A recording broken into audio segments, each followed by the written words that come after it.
வணக்கம் friends, welcome to Kairuchi சமையல். இன்றைக்கி நம்ம புளி ஊறுகாய் எப்படி பண்ணுறதுன்னு பார்க்க போகிறோம். தேவையான பொருட்கள் எல்லாம் பார்த்துடலாம். புளி ஒரு கையளவு எடுத்திருக்கேன், கருவேப்பிலை, கல்லுப்பு, காய்ந்த மிளகாய், அப்புறம் பூண்டு. ரொம்ப ட்ரெடிஷ்னலான முறையில் இன்றைக்கி எப்படி பண்ணுறதுன்னு தான் பார்க்க போகிறோம். வாங்க ரெசிபிக்குள்ளே போகலாம். இன்றைக்கி அம்மி யூஸ் பண்ணி தான் நம்ம பண்ண போகிறோம் புளி ஊறுகாவை. இன்றைக்கி எங்கள் அம்மாவோட கை ருசி தான் பார்க்க போகிறீங்க. பாருங்கள், முதல்ல புளியை நல்லா வாஷ் பண்ணி எடுத்து வச்சுக்கலாம். ஏன்னா அதில் நிறைய மண் இருக்கும். நல்லா க்ளீனாக வாஷ் பண்ணி எடுத்து வச்சுக்கலாம். முதல்ல காஞ்ச மிளகாய், பூண்டு, கறிவேப்பிலை, கல்லுப்பு 4த்தையும் வச்சு அரைக்க போகிறாங்க.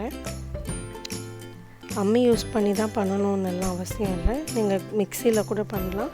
முதல்ல இது 4த்தையும் போட்டு கொஞ்சம் தண்ணி ஆட் பண்ணி நல்லா பேஸ்ட் மாதிரி அரைச்சிட்டு, அதுக்கப்புறமா புளியை ஊற வச்சு எடுத்து அதில் இருக்கிற கொட்டைங்க, நார் 2த்தையுமே ரிமூவ் பண்ணிவிட்டு அதுக்கப்புறம் மிக்சியில் போட்டு அரைச்சி பண்ணலாம். கம்மியாக தண்ணி விட்டு, அப்போவும் நல்லா வரும். நான் இன்றைக்கி அம்மியில் யூஸ் பண்ணி காமிச்சிருக்கேன். ரொம்ப டேஸ்டியான ஒரு சைட் டிஷ் தான் இது. தயிர் சாதத்துக்கு, கூழுக்கு, கஞ்சிக்கெல்லாம் ரொம்ப நல்லாயிருக்கும். நீங்களும் ட்ரை பண்ணி பாருங்கள் கண்டிப்பாக.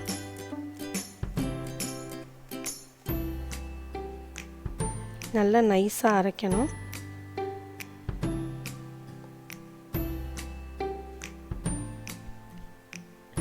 பாருங்கள், நல்லா நைஸாக அரைச்சிட்டாங்க. மிக்சியில் பண்ணுறதா இருந்தாலும் கொஞ்சமாக தண்ணி விட்டு இந்த அளவுக்கு நல்லா நைஸாக அரைச்சிக்கோங்க. அப்போ தான் ஸ்மூத்தாக நல்லாயிருக்கும் சாப்பிடும்போது.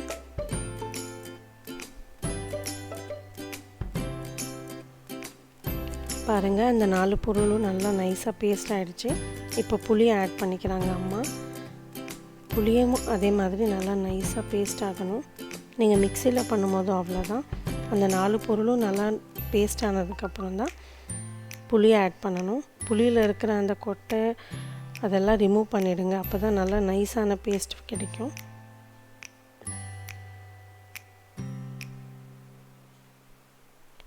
ஊறுகாய் நல்லா ஸ்மூத்தாக இருந்தால் தான் சாப்பிடும்போது நல்லா டேஸ்ட்டாக இருக்கும்.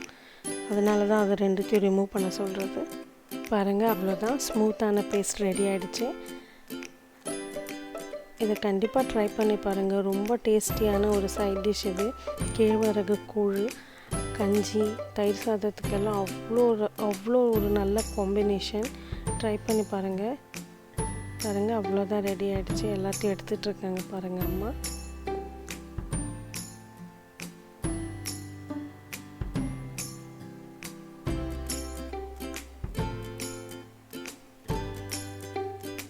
ரொம்ப ஹெல்த்தியான டேஸ்டியான டிஷ் இது. ட்ரை பண்ணி பாருங்கள் கண்டிப்பாக.